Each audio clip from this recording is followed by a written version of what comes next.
Okay, so we find ourselves in an impromptu utility system committee meeting called last minute.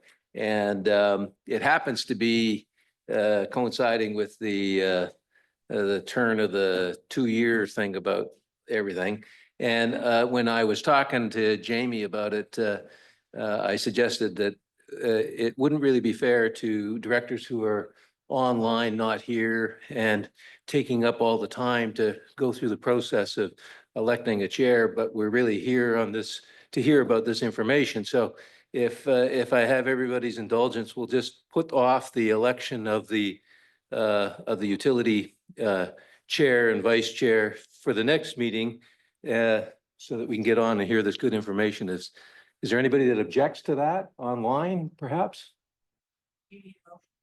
I don't know if we need a motion on that. If we need, okay, so we need a motion. Thank you, Lee. Anybody else? And Usaf. And we have online Director Houghton and Director Onslow and I can't, oh, yes, and Jill, Director Haywood and Tyrone. So I guess the 3 directors online, are you in agreement with that? Yep. Yes. Okay. Doug, can we hear you, or you're in the? Doug had told me that he might be in the middle of parallel bars. So I guess all in favor? Opposed? Carried. Aye. Thank you. Okay, we connect with many First Nations, and we're on the Tecumseh-Secwepemc territory, on the unceded ancestral lands of the Secwepemc Nation, and we appreciate the partnership that we have with Tecumseh-Secwepemc and respect the territory and the land on which we gather today. Are there any additions or deletions to the agenda? Seeing none, I guess we have the minutes of the last meeting. Can I get anybody to Usaf? Thank you. And Jim, thank you. Any additions or deletions to the minutes online? No? Seeing none, all in favor? Aye. Aye. Opposed? None, carried. I don't think we have any delegations. And so we'll get right to the reports. Thank you. Thank you, Chair. Just as my presentation pops up here, thanks for that introduction, Chair Grenier. A bit more kind of context. Originally, this I was planning to have discussions with area directors one-on-one about different allocations or proposed allocations to CCBF funding. And sort of as I went through the list of people I need to talk to in my head, it ended up being a large percentage of this committee. And I thought, you know, it probably is beneficial for the entire committee for us to have this as an official committee meeting to share this information so everyone gets the same information and could have discussion about these items.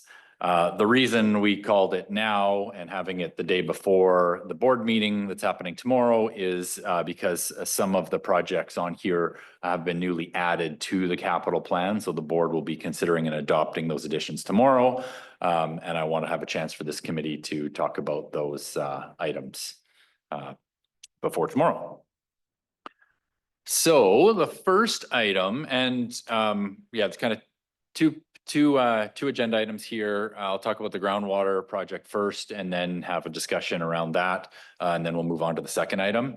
For clarity, we're not looking for an actual motion or decision by this utilities committee at this point. This is just for information and discussion, but I think it's important that we have that dialogue in detail at this committee level. So groundwater exploration.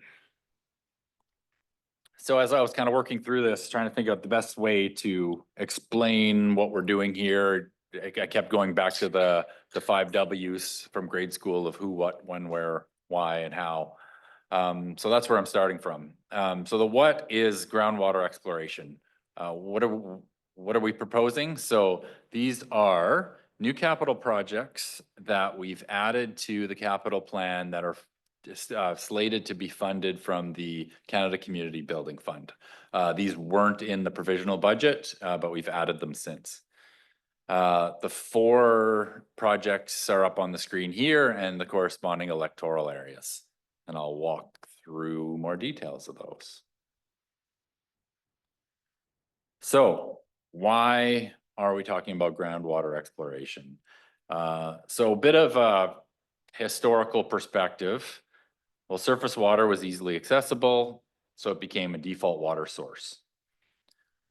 Why go through the cost and risk of drilling a well when you can just put a pipe in the lake or river, right? So that's the perspective of 50, 60, 70, 80, 100 years ago. And that's why we have many of these old water systems that we inherited that the default was being a river intake. Again, the historical perspective is that capital cost of groundwater or capital cost of surface water was much less than groundwater, cheaper and easier to put a pipe in the river than drill a well. Public health requirements back in the day were far less or non-existent, depending on when the system was installed. And also surface water was seen as an unlimited source of water. So moving forward to today and the reality of today's conditions and regulation, we talk about it a lot in this committee. Surface water is subject to the 43210 drinking water quality objectives set by Interior Health. So that applies to all surface water sources. Surface water also is considered, any groundwater that's considered to be under the influence of surface water falls in that same basket. But in this day and age, surface water is less financially sustainable for small water systems. That's mainly because the high capital cost of treatment. So treatment plants, as we've talked about in this committee many times, are in the millions of dollars. No matter how many homes are attached to them, you're starting at millions of dollars for a water treatment plant for surface water. In addition to those upfront capital costs, we have high operating and maintenance costs. So they're a more complex system than groundwater. They're more labor intensive in terms of servicing the filtration plant, the water treatment plant. And there's more replacement and servicing of components in that plant. So generally speaking, in this day and age, groundwater can now be achieved. We can achieve good water quality, often without any treatment, therefore becoming at a much lower cost. So we've come full circle to the historical perspective that surface water is cheaper and easier. Now for small water systems, and a case by case, I'm generalizing here, but case by case, groundwater is cheaper and easier.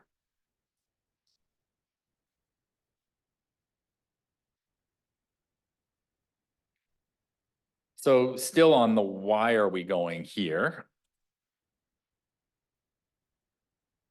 We have success with our groundwater systems. So we have some great success stories. We're currently on groundwater in community of Maple Mission outside of Barrier, which has always been on groundwater. Spence's Bridge, which we'll talk about more in a moment, it was originally surface water intake, and that was through a partnership with Cooksary Indian Band converted to a groundwater system, which significantly increased the water quality in that system. Blue River, groundwater system, excellent quality water there. And then Black Pines is our most recent conversion, which just last spring, we came off long-standing boil water and water quality advisories in that community that were in place for the majority of the year after year, to now having good quality drinking water coming out of their taps 12 months of the year. So just to provide some context, I'm gonna give a bit of a story of Black Pines just to bring us all up to speed. So the scenario there was actually the original move to proposing groundwater did not initially have to do with water quality. It was more around the actual access to water. So the photos on the screen here are showing that evolution of the sandbar in the North Thompson River, and the arrow is where the intake was. So the channel had been moving more and more to the right-hand side of this picture. To the main channel was migrating to the east, and more sand accumulating at the intake. So the original project here was actually to move the intake because we were at risk of losing our water source altogether. But early on in the project, that idea of putting a new intake was abandoned and instead was to pursue groundwater. So a study was done to reveal that there was a high probability of getting groundwater. We knew that there was multiple private wells in the area that were having groundwater, were utilizing groundwater. So we moved forward with abandoning the idea of having a river intake and just going straight with groundwater. So project cost that was just finished, the total project was 1.3 million. Majority of that was funded through grant funding, but there was also approved borrowing in that community. Now, a real quick and dirty tabletop comparison, that 1.3 million project would have been at least in excess of $5 million if we stuck with the original plan of putting a new intake in plus a water treatment plant. Now, we didn't do any detailed studies 10 years ago at the time in terms of getting into the details of what that water treatment plant would even look like. The original proposal was just the intake, but the intake alone would have been millions of dollars. And as we know, water treatment plants are starting at the $3 to $4 million. I think we have a question, Mr. Director Smith.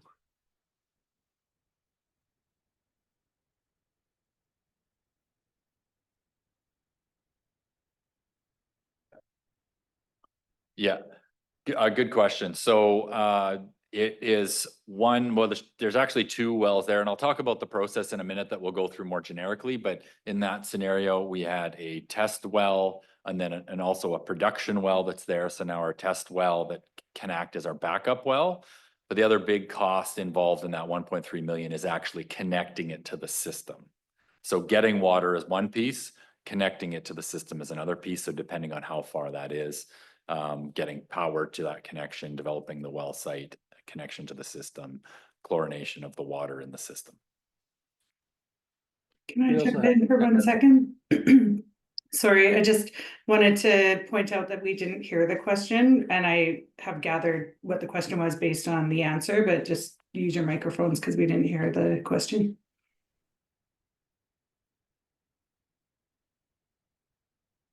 Thank you.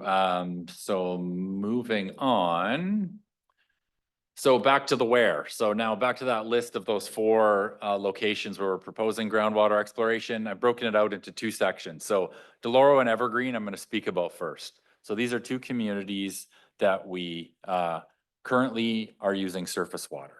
So these are amongst the smallest of the TNRD water systems, less than 40 customers in these two systems. Currently, yeah, both river intakes, one in the South Thompson, one in the North Thompson. There's no treatment, and there's also no plan for getting any treatment in place. So when you look at the capital plan that we have adopted, we don't have anything slated for these two systems. So currently it's disinfection only. We use chlorination in the system. In these cases, yeah, multi-million-dollar treatment plant. We haven't added to the capital plan. Not really feasible for systems of this size. And as we'll talk about in the next topic, other TNRD systems are a priority for water treatment plants that have more customers than these small systems. So in this case, sorry, let me, it's here. So with Deloro and Evergreen, we're proposing the $210,000 go towards tabletop exercise to explore for groundwater, and then development of test wells. Now, I'll talk about the other two systems in a minute, and I'll go into more detail about how that money gets broken down. So just bear with me for a moment because I want to talk about Maple Mission and Spence's Bridge. So those are two systems that, as I mentioned before, are already on groundwater, but in both of those cases, they're older wells, and we're concerned about, risk of failure of those wells and want to have backup systems in place. Spence's Bridge is a bit of a unique scenario. As I talked about before, it used to be an intake in a creek that serves Spence's Bridge, and there's been discussion with Director Thorpe, and I know she had many conversations with people in the community about using that as an alternative water source. But what we're recommending that the money would be better spent exploring actual alternate sources of groundwater then revive the old surface water intake from a cost point of view and a water quality point of view. The risk of even if we had the alternate water source connected and usable, we're introducing now surface water into a system that has, you know, good quality groundwater, and we're introducing surface water. So the minute we turn on that, make that connection, they're onto boil water. Question from Director Thorpe. A quick question. All of these are looking at 210,000. Would this portion be borne, half of it be borne by Cook's Ferry? So would it actually be 105,000 we'd be looking at for the exploration?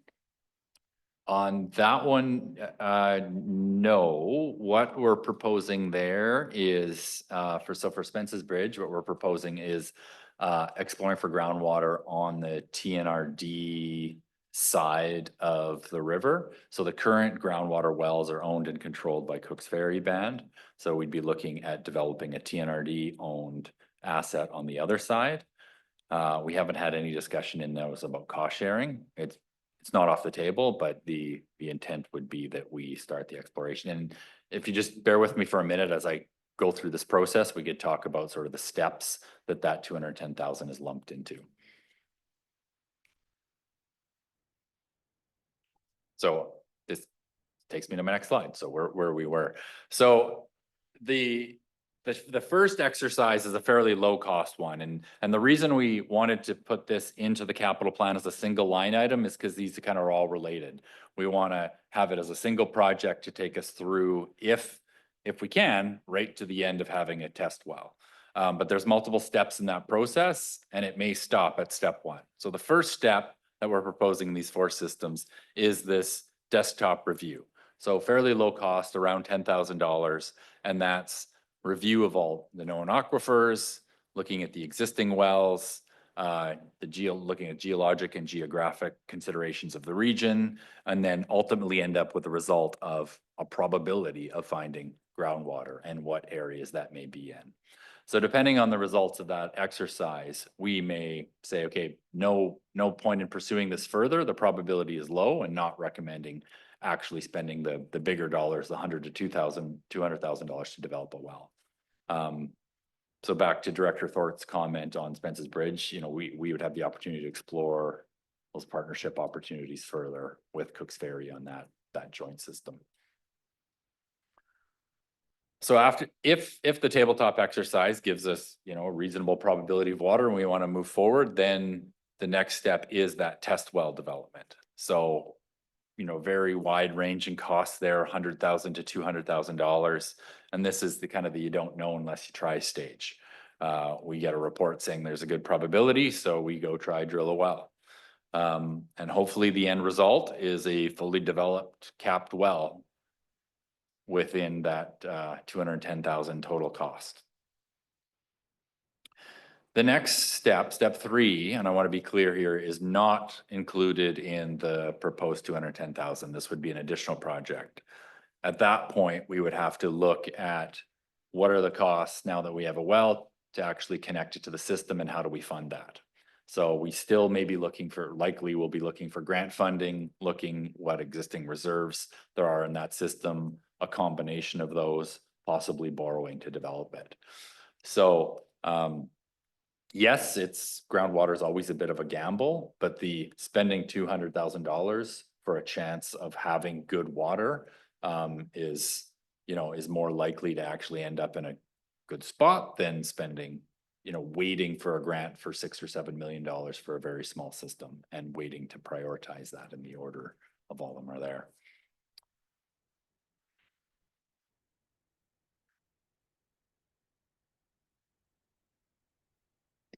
So as I getting ahead of myself here, the desktop exercise will result, if it results in low probability, then we might, what are the risks? We spent $10,000 and abandoned the idea, fairly low risk there.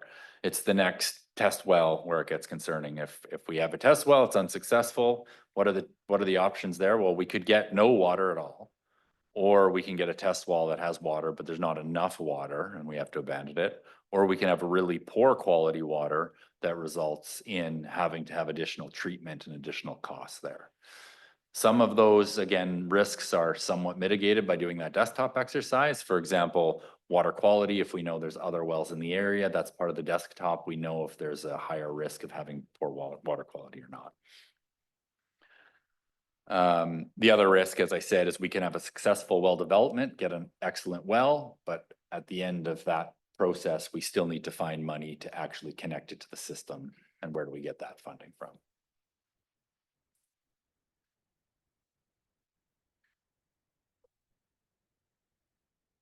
So next steps are, as I mentioned, this is included in the capital plan for tomorrow. All that does in the capital plan is it gives, I shouldn't say all that does, it gives us the approval to go ahead and spend this money. However, we have separate board approval to spend CCBF funding. So just a reminder that the approval in the capital plan tomorrow does not allocate the CCBF funding. We would have a separate report that goes to the TNRD board to actually allocate specific dollars from the CCBF allocated to each electoral area. So that requires support from each area director. So we're gonna have, I'm sure there's gonna be good questions right now, and we could have further questions offline. We're not bringing forward that report tomorrow, but this is our intent and wanted to have that discussion. So I'll open that up for questions. Director Russo. Director Sao. No, all good. Thank you very much, Chair Grenier. Yeah, no, to staff. Yeah, so those communities, there are the four, how were they arrived at? And if, you know, the community in our own electoral areas are not on that list, does that mean that a review has been done that, you know, water filtration plant remains the more economic option, or is there's other factors at play? Thank you. Yes, this list, and that's a really good question. This list represents those, well, the top two especially, Deloro and Evergreen are the two systems that we, to be blunt, have no plan in place currently to get better quality water. All the other ones, we have a plan in place. So for example, Vavenby has in the capital plan a water treatment plant. We don't have money for the water treatment plant, but the plan is to build a water treatment plant in Vavenby. And that's earmarked as being grant funded. And a larger area like that, because of that system, we still think a water treatment plant's the best option. Mainly because it's a bigger system. Savanaugh is another example where we still want to build a water treatment plant. Pritchard is a community that we are building a water treatment plant in. Director Houghton online, and then Director Thorpe. Can you hear me? Yes. This is live from Royal Inland Hospital, room 701. On the Deloro one, Jamie, I take it like there's no cost to the residents. And then next door where Director Newstater lives, they have a system. So we would probably find out if it's a well, you probably know if it's a well system and how productive it is. So we're not shooting in the dark there, I take it. Am I right? Yes, well, we don't know yet, but that's what the $10,000 desktop Yes. exercise will tell us. Yeah. And this all comes out of our gas tax fund, correct? Correct. That's what we're proposing here. This is a new item that we've recently added to gas tax allocation that we're looking for support on. Okay, thank you. Director Thorpe, and then Director Haywood. Okay, I'm going to throw it in the weeds a little bit, sorry. Wallachine, we're looking at putting in a new reservoir. That is an intake that is coming out of the river.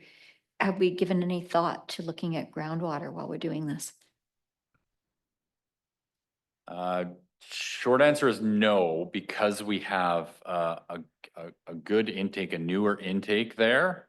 And our biggest operational issue will be solved by the new reservoir. And we do have a filtration system in place there. The challenge is that filtration system is filtering the raw water on demand and is clogging up the filters. So we're we're very excited to be able to switch the order of things and then have the filtered water be stored in the reservoir, and we'll be improving water quality there. So in that case, abandoning that existing intake and filtration it's not worthwhile. It's a good system to keep in place. Director Haywood. Me. Hi, my question is, as long as I've lived here for 30 years in this area, Maple Mission has been known as not having a lot of water. So are you suspicious that there is groundwater that could be tapped into? Because I know that's been a huge problem up there for years. Yeah, great question, Director Hayward. And that is a concern, and that's why, so Maple Mission, we only have a single well on that system. Yeah, We have no backup system. So the idea is that we want to explore options for a different well that's in a different aquifer okay, within great. that system. So if we do run out of water in that well, we could, tap into that other well. Okay, super. I think it's a great idea. I just wondered how suspicious you were about the water being there. Okay, Director Onslow, and then Smith, and then Morris. Thank you. I just have a question about the actual funding itself. So if I'm hearing this correctly, this is 4 new projects that we are adding on that, like, was there additional funding that we got, or where was this $800,000 previously allocated to, or was it not allocated to anything? So more my question is, where did this money come from to do these projects and put it on the list? Yeah, good question, Director Onslow. This is not new money. This is existing gas tax money allocated to each electoral area. And this is money that was unallocated. So essentially what we did is, knowing that there was some electoral areas that had unallocated gas tax, we worked with our engineer to come up with a list of projects on the utility side that we would recommend utilizing gas tax funding towards. So this is part of the annual allocation of gas tax to those electoral areas. Okay, so a supplemental to that then would be, if we prove up these water resources, would it be gas tax funded in the future to connect those systems, or is that off the table and it would have to be then another grant and searching for funding? No, that would be an opportunity to look at gas tax. There's not currently enough allocated to those systems to add that to the capital plan, because this is utilizing essentially all the gas tax that's remaining in those systems. But for argument's sake, in 3 years from now, if we have wells and we're at that time, there's additional gas tax that have been accumulated in those systems, that is an opportunity to look at for connecting the systems. Director Smith. Thank you, Chair. I just a quick question as to where Loon Lake fits in this. So the Loon Lake system, we are progressing with the planned water bottle fill station, which is the miniature treatment plant for potable water at the intake at the system there. And that's previous discussions we've had. We've allocated, I believe that's gas tax that's funding that project, which is slated to begin this year. We're still working through the engineering side of it. Thank you. Director Morris. Thank you. Just quick question. Evergreen, obviously, just as my question. We're saying the unallocated gas tax. So this 210 essentially will go strictly to the connections. Is that correct? No, the 210,000 allocation is based on step 1 and 2. So the desktop review, approximately $10,000 to look at the actual probability of groundwater and where that might be. And then if there's a good probability of groundwater, we move forward with the test well and well development phase, which would be up to $200,000. Okay, thank you. Anybody else with any questions? I've got one if nobody else. Okay, do we know in each one of these cases what the required flow rate would be? And whether a reservoir or an expanded reservoir would be necessary based on certain flow rates? So say 40 gallons a minute is what we get, or are we looking for 200 gallons a minute? I knew you'd stump me on a question. I'm here without Tyrone. Well, Tyrone's online. I know he may be able to jump in. He was listening in, but I scheduled this meeting when he had already booked the week off. So I'll give Tyrone a minute. Are you available? Maybe not. He'll jump in if he can, but shorter answer is no, I don't know the answer to that question. What we would do though is I'm here if you can hear me. oh, yeah, we got you. Go ahead, Tyrone, if got a minute. Yeah, so can you hear me now? Yep. Okay, yeah, so we aren't proposing to change any of the current capacities of the systems. We already know what the system requirements are. So when we're doing the desktop looking for the groundwater, that will be considered in the probability of advancing from the desktop to the exploration.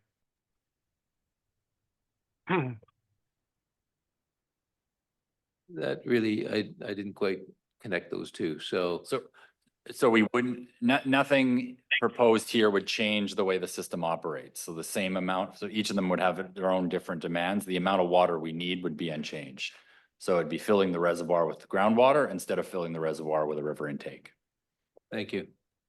Director Thorpe.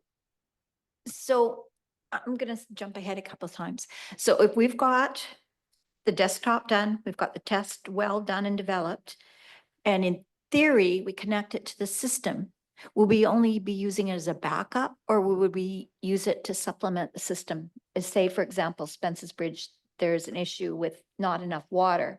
Would this then add to that amount of water that they had access to? Yeah, it's hard to know without knowing where the well is and how it connects to the system. But the ideal scenario that we'd be looking for is having it also supplementing the system so that all of the wells are filling the reservoir, not just using it, not just having it capped as a backup. Yeah. Okay, I think that's, am I doing the dinging all the time? I thought there's a big button on here, so. Up. Don't hit the red button. Well, all right. I don't think there's any other questions then. So perhaps we'll move on to the next subject. Thank you. Okay, moving on to Savinaw Water Treatment Plant. So now I'm gonna preface this discussion with, this is kind of an awkward discussion. Everything I'm about to present here is theoretical. However, the reason I'm presenting it as theoretical is because we're trying to prepare for grant funding announcements. So we're ready to go with shelf-ready projects. The challenge that we always have is once a grant is announced, we have a very short timeline, 60 to 90 days, to have a completed grant application submitted. We are speculating that there may be a grant announcement coming, that we would need to be submitting an application before the next utilities meeting in June. So again, this is being put out there for a discussion purposes only at this point, to prepare the committee members that there may be more information coming to the board around a proposed grant application that we need approval for, but wouldn't have the opportunity to talk at the committee level about it. So when grants get announced, significant capital grant programs get announced, we essentially need shelf-ready projects. So having a preliminary design for a strong grant application. In the utility system world, which we've talked about before, the two big ones that are on the docket are the Savinaw Water Treatment Plant and a Vavenby Water Treatment Plant. Those are the two biggest systems that don't have a plan in place to have treatment. And those estimates are 10 million and 7 million respectively. One of the big grant programs that we kind of have our fingers crossed that will be coming out soon will be a strategic priorities fund. So past intakes have all been 100% grant funded, not the 2/3 split of some of the other grant programs. In 2018, it was a $5 million grant maximum application. And in 2022, it was a $6 million maximum application. What's it going to be in 2025? There's one in 2025. We have no way of knowing, but for discussion purposes, let's say it's $7 million. And you'll see where I'm going with this logic as I get there. Reminder, we have the sustainability and acquisition strategy set by our board. One of those policies is 5.1 around priority setting. So it's that the TNRD will prioritize the dedication of resources to water initiatives that provide the greatest benefit to the greatest number of people. In fulfilling this policy, TNRD will consider the following: health impacts and risk, environmental integrity, financial need, social impacts, and potential to secure senior government grants. So that brings us to going back to the two projects here, Savinaw and Vavenby. So in terms of water quality, I should preface this by saying both Savinaw and Vavenby have not very good water quality. They are on water quality advisories a significant number of days every year, like a quarter of the year to sometimes half the year, they're on water quality advisories. But just to remind you how the advisories work, the next step is a boil water notice, is the higher level notice in addition in terms of quality. You got no advisories, water quality advisory, and then boil water notice is the of most concern. So Vavenby goes many years without actually getting triggered into a boil water notice. They're often water quality advisories, but Savinaw, you'll see here over the last 5 years, had significant number of days where they were on boil water notice. So in both of those systems, the boil water notice and water quality advisories is essentially due to the turbidity in the water and the fact that you can't treat or can't disinfect with chlorine based on the amount of turbidity.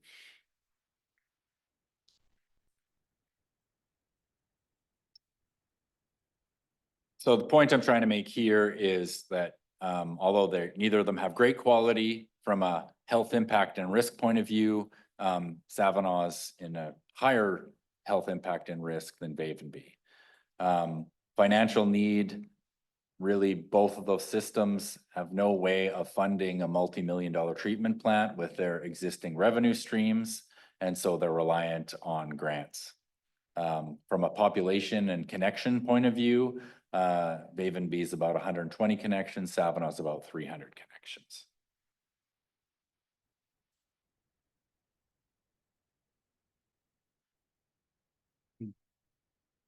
So back to the Strategic Priorities Fund. If there's an opportunity that comes out, that grant cannot be stacked with gas tax because they're both federally funded grants. So federal funding grant can't be used in combination of another federal funding grant. However, there is an opportunity with the Growing Communities Fund, which was a provincial one-time grant that was funded $6 million to the TNRD, and $3 million of that funding is currently unallocated. So just a reminder, when we were first given that money, the board direction kind of gave us some general direction that it be allocated to core infrastructure with a focus on utility systems. Since then, the board has approved allocating funding to the Pritchard Water Treatment Plant, as well as the Wallachine Reservoir, and that's used up 50% of that funding. So I know I'm all over the place. What am I saying here? Well, what I'm saying is that if there was a Strategic Priorities Fund or another 100% grant fund announced this spring, that was, let's use for an assumption, $7 million as a maximum application, that we would suggest combining the existing Growing Communities Fund for the additional 3 million, and that we would recommend to the board that we apply for a water treatment plant in Savinaw, making up the $10 million. That recommendation could change if a grant opportunity came out that was significantly less than 7 million, and then we'd reconsider the application for possibly Vavenby instead of Savinaw. So that's kind of the bomb I'll lob out there for discussion, but we wanted that to be kind of at the forefront, that if this opportunity comes forward, that's what we'd want to be looking for the board support on and this committee member support on. Thank you for that presentation, Director Smith, and then Director Sow. Thank you, Chair. Just wondering what your gut feeling is on the pressures on all of this funding from the government, considering the issues from the south. Oh, I mean, is this something that's vulnerable or easy to pull back? You mean if they announce a grant fund? Like Well, once a grant fund is announced, I can't think of times that they've But the actually. amount of it could, you don't think there'd be pressure on? The amount of it could change. That's why I'm saying this is all hypothetical. However, just in staff to staff discussions with some staff of the province where we, based on the pattern in terms of usually they're every 2 or 3 years, our fingers are crossed. We feel like we're due for another good capital infrastructure announcement from some level of government. And that's why we're trying to be prepared for it. You're right. Anything can happen. We have no idea the, I mean, the federal election will probably play into this, the ongoing tariff dispute, et cetera. But that's why it's all hypothetical at this point, and we're not looking for any direction, but we want when and if it announces it comes hot and heavy for us to sort of make a recommendation. It goes to the board to make a decision, and it's big numbers and big impacts. Director Sow. Thank you, Chair Grenier.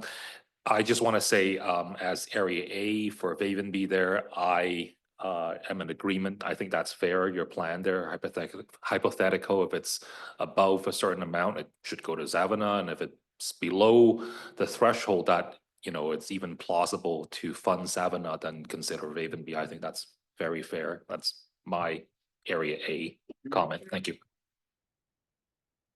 Yeah, and if I can add to that, something we struggle with as staff, and I'm sure the board as well, as we work through this process or when the opportunities come out. It's not like we're typically not handed money and then we decide what to do with it.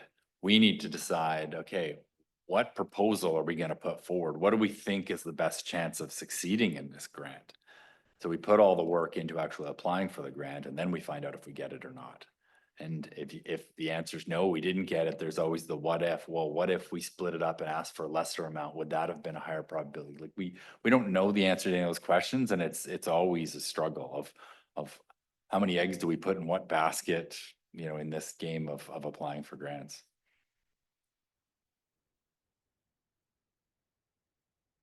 Director Houghton. Yeah, very good work, Jamie, on all of this. I think it's all very productive and constructive. Now, on that previous one on the groundwater drilling, do we have to vote on that here today to take it to the board, or are we just going to assume that that's what we're going to do? No, you don't need to vote on this yet. So it'll be included in the capital plan that's going to the board tomorrow, or it is included in the capital plan that's going tomorrow. But there will have to be a separate report looking for board approval to allocate the specific funds in your electoral area, the CCBF funds for those projects. And so we'll have further discussions one-on-one with you as we develop those board reports, like we always do when we're allocating CCBF funds. But that's not coming to the board tomorrow. We'll probably do that in the April or May board meetings. Okay, thank you very much. Any other directors with questions? Oh, there we go. Director Onslow. Thank you for that. I'm just curious, in all of these expected grant intakes, I'm thinking about the Blue River water system. And I know that we have a water main repair coming up, and there's another line as well. So our main street could use that repair as well. And so we're using $200,000 that's been raised within that water system directly. But is there any speculation that there might be a grant where we could put that 200,000 and get 2/3 matching or anything like that? And I know I've mentioned that question before, but I really want to make sure that we're turning over all the rocks and pieces for other systems that maybe aren't such a huge priority because we have the funding to be able to fix one line, but we are experiencing significant breaks in another line.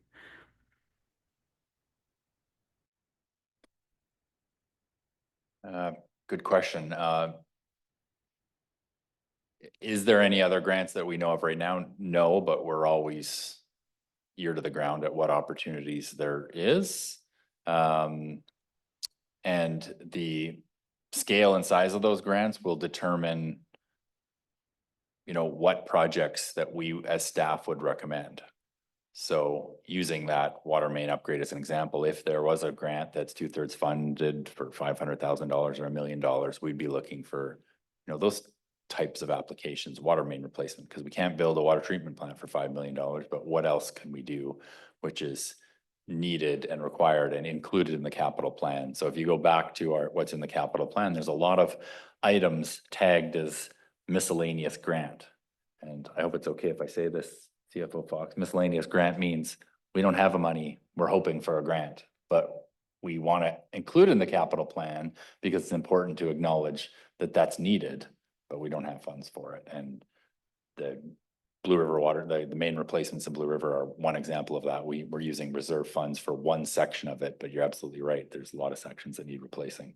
And unfortunately, that many of the water systems are in a similar boat in terms of the distribution systems. Okay, thank you. Does anybody have any other questions? Seeing none, I guess, thank you for the presentations. And is there there's nothing you require from us today? Yeah, that's good point. CFO Fox just reminded me, unless you were opposed to this notion, because if you do not support this being in the capital plan, then that would be an amendment that would have to be brought forward at tomorrow's board meeting to remove those items that we've added to the capital plan. So as long as in principle you're in support of this idea, then it'll be voted on in the capital plan tomorrow, and then we'll move forward with the specific board recommendations around CCBF allocation. So I guess I'll just ask the question, is there anybody that has a problem with this this concept in principle? Not me. No. Online, everybody is all right? Okay, and Adita Mahir, okay. Yeah. I think that's your direction. I guess, I don't know if we have any new business, but I'll ask the directors, do you have any new business? Okay, seeing none, I guess we'll call the meeting to an end. Thank you very much.